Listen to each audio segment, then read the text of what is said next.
Yo, matutulog na sana ako. Biglang may kumatok dito sa bahay at nagdala ng parcel. At ito na, bubuksan na natin agad yan para makatulog na agad ako. Let's go!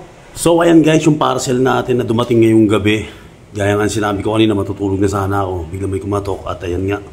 Medyo malaki-laki yung box niya. Or malaking square or rectangle type. Yan. Naka-fragile sticker na naman. So, pwedeng ma-damage kapag hindi naka-fragile sticker. Kaya kailangan ingatan ng mga riders na nagdadala to. No? Yan, so ito. Yan tayo kutsilyo ulit. Ito na lang. Pero nakakapa ako na malalaki yung pinaka-bubble wrap na nilagay nila. Kaya parang okay na okay ito. So buksan natin. Yan o, pumutok na o. Lobo talaga yung bubble wrap na nilagay. Ayan. Napaparami na yung mga unboxing natin dito. Nagtatanong na sila o. Nagtanong si Madam Elsa dun sa isa kong unboxing video na kung sa akin daw ba yung mga ina-unbox ko. Siyempre, lahat ng ina-unbox ko rito sa channel ko, sa akin yan. Parang ibang nagmamayari yan. Yan. Okay. Uy, nagalaw yung ating camera. Diba? Ito yung bubble wrap nyo, makapal. Lobo talaga yung nilagay nila para siguradong hindi madadamage yung ating item. Yan, pakita ko sa inyo. Ano, di ba? Lobo-lobo talaga yung mga ginamit nila. Ang hirap nga lang tanggalin.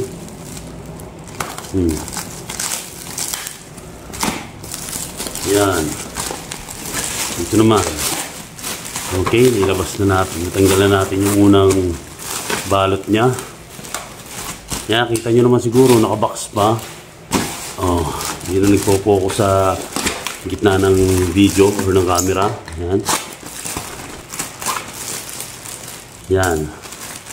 Ayan. Puro ayan tayo, no? Puro ayan. Ayan. Okay. Let's go. Siyempre, nakabox pa rin siya. Tabi muna natin yan. Tumabito muna dyan. Yan ang pakita ko sa inyo. Para mga hotdog. No? Para mga putlong. Yung ano niya. Mga bubble wrap na nilagay. O, diba? Pwedeng paglaruan to ng mga pamangking ko. Pwedeng lagyan to ng flavor tapos gawin mo frosty. Frosty na ice candy. Yaman na yun. So ayan. Saan natin siya bubuksan? Dito na lang. Kahit saan. Pwede yan. Kahit saan pwede yan. Kung nakabaliktad man siya pag lumabas, hindi okay lang. Titape na lang natin ulit. May tape naman ako dyan eh. So ayan. Dito sa kabila, puro ayan. Sakit ng pagkakaupo ko rito. Ang sakit ng likod ko. Teka ha. Kapain natin. Parang ilalim ito. No? Okay lang. Tignan natin muna. Pero ayan o. Kita nyo na kung anong nilalaman nito. Ayan o. Kita nyo na yan dyan. Kung anong laman yan. Diba? O yan. Ilalim nga yun na buksan natin. Dito tayo. Yan. Titape ko na lang yung part na yun. Bukas para sayang yung box eh. Kasi yung box na to, mga magagamit ko rin to. Oh, nag-iipon kasi ako ng gamit. Kaya ako nagbibili ng mga gamit. Doon pa lang sa probinsya, kung napansin nyo, sa mga nakasubaybay sa channel ko, eh, nabili na ako ng kung ano-ano mga gamit. So ayan, tabi lang muna natin yung kutsilyo natin. Baka makasugat. Ito yung pinaka takip niya or lid niya. Yan. Mamaya pakita ko sa inyo isa-isa. Ikakabit natin. So ito yung pinaka motor niya. No? Yan, pinaka motor niya. Dito itutusok yung pinaka blade. So ito ay ang tawag dito, food processor. Yan, dito pinipindot sa dalawa na to. Diba? Yan, tabi lang muna natin to ulit. Dito lang sa isang tabi. Tapos, yan, ano to? Puro yan. Okay.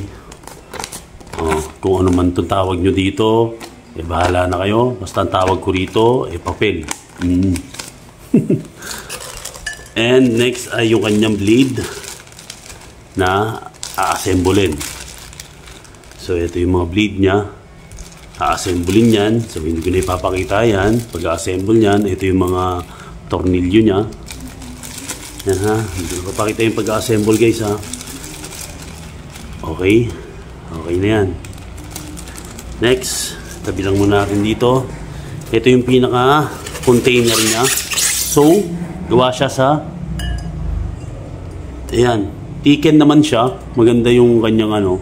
Tapos ito, meron tayo ditong non-stick na pang halo-halo ba. Yan. Tapos dito sa gitna, ipaplanta yung ano, or itutusok ko yung pinaka-blade, no?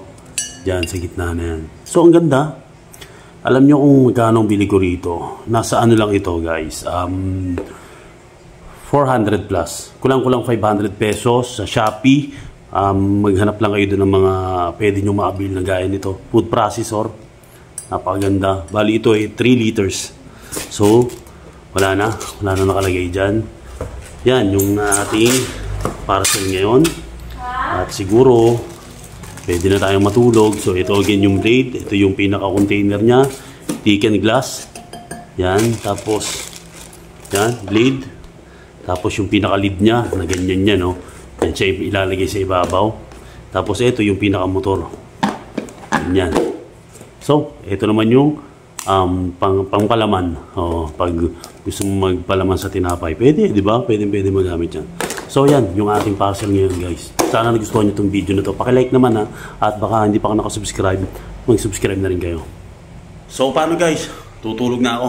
Diyan na muna kayo. Dito na muna ako. No? Magkita-kita agad tayo next time. At kung kailan man yan, di ko po alam. Peace out. Hustle hard, hustle every single day. I'll be making moves till I'm buried in my grave.